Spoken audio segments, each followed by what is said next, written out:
God is a painter, and the sky is his canvas. And stars glow golden like bona fide treasures. God is a poet, and our lives are his stanzas. And when we first met, it was the dopest rhyme ever. There are moments that life measures, that immortalize memories that are more divine than the most overpriced pleasures. And I focus my efforts to say this perfect because I know it might never get vocalized better. And some of this I've said. The rest I've been needing to. I am trying to say I love you. I'm just taking the scenic route. Now, in case I repeat a few phrases or seemingly stray, it is okay, but believe me when I say that this is a poem for you. And yes, I've made some bad ones, and I played them on stages, and some fans came, but baby, when this plays, imagine that it's just me and you, and I am singing our anthem. I do not usually do well writing these kind of poems. I mean, most times I skip these Jones, I leave them alone, not because I'm cold-hearted, indifferent, or lethargic. I just think what I write, to be honest, ain't the smartest for someone who's articulate. When it comes to you, I tend to get tight-lipped, and I vice grip my words expressing sentiment. So in the words of Jane Austen, I have never been more sure that if I loved you less, then yes, I could probably talk about it more. So right on my chest, dear, that is where you can rest your left ear and get prepped here to hear my heartbeat sweet. Nothing's to you a dream daring to come true. There'll be a point you'll need something new, old, borrowed, and blue. I want to get old and grow a gut that I suck in when I'm next to you. I want to be 60-odd years old, still trying to impress you, and I have been holding my breath since the moment we met, hoping to get closer in depth, but I don't think you know yet that I love you. So let's start there. Strip the art there. That is my heart there. Let me in part share how we got here. Far from the spark flares. Please, if you don't mind, be all ears. Earth, my place of birth. Born to be the lone roamer of the universe. And I was just a human flirt, drew from dirt, delivered from the womb to nurse, dodging Cupid's curse until I saw you in that tunic skirt. Venus de Milo. You are my breathtaking eyeful. We began the cat and mouse chase, you know, the Felix, the Fievel, the pursuit paid off. I make my pitch clean and steady, not ready to bite the dust, so please be my queen, Freddie Mercury. The years then passed by hurriedly. Blissful dates, wedding, first home, child in nursery. Our rocket love became tertiary, urgently, because you were rushed to the hospital. Sheer heart attack, surgery, Jupiter. What am I to do if you ain't her? Our daughter needs a mother here to root for her. When the nuclear family cannot see you go the route of Pluto, I want to love you just the way you are. You know, Bruno Mars. Pseudo-stars cannot defeat your presence. You are my aurora borealis, who is now bedridden under incandescent lights, ventilators, and EKG machines. And visiting hours do not apply to those of us with wedding rings.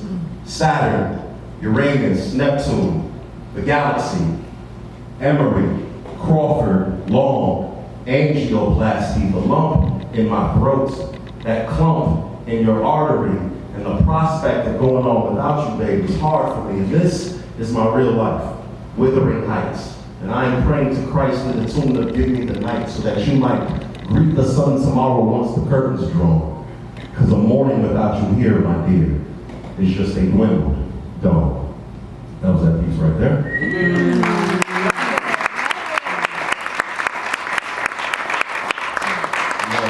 I was driving the other day, not too long ago, it was a couple months ago maybe. I was driving in Atlanta, driving Peachtree Street, driving by the Fox Theater, right? And I noticed that playing at the Fox was Les Mis. Am I familiar with Les Mis? Mm-hmm. Yeah? Mm-hmm. Yeah. I should hope so. There are quite a few white people in the room. And I've done my research on Les Mis. And per Wikipedia, $244 million worth of white people saw Les Mis in its latest installment. So I know the vast majority of you in here have seen the movie. Maybe a lot have seen it multiple times. But here's the thing. You know anything about Les Mis? I feel like it's a great thing, right? Like I remember in high school having to read Les Mis. It was on the syllabus, we're gonna read Les Mis. And then I was like, I'm gonna go to Barnes and get some Cliff Notes.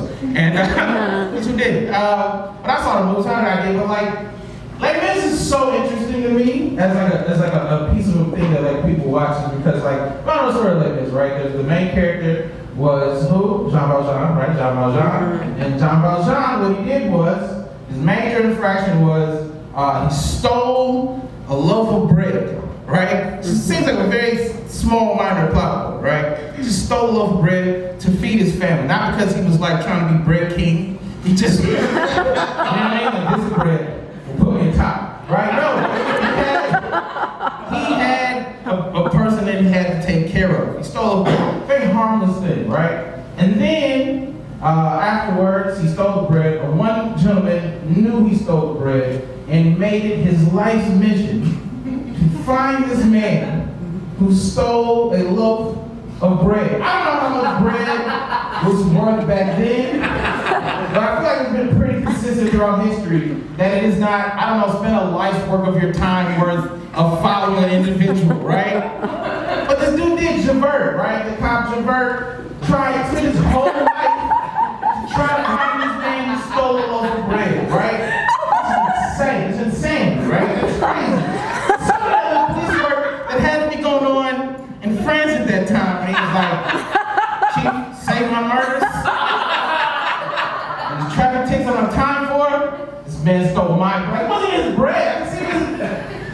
Anyway, but we all know how ridiculous that is for this man to spend his whole life and police this man in a way to find and hunt him down over a loaf of bread. We all agree that is ridiculous, right? Yes, we can, as an American society, we can agree that it's super ridiculous, which is so weird because, like, when a black man is selling loose cigarettes, half of America is like, yo, man, shut that shit down, bro. What are you doing selling loose cigarettes? What the hell's wrong with you? Arrest this man. He's selling loose cigarettes.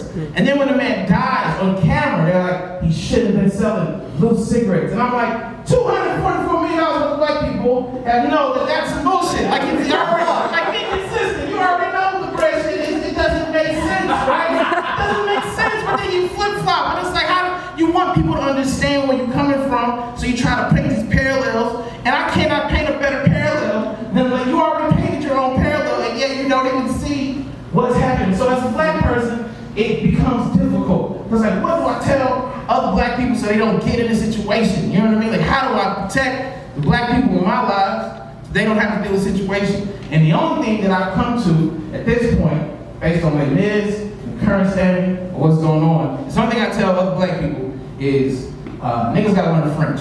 I don't know what else.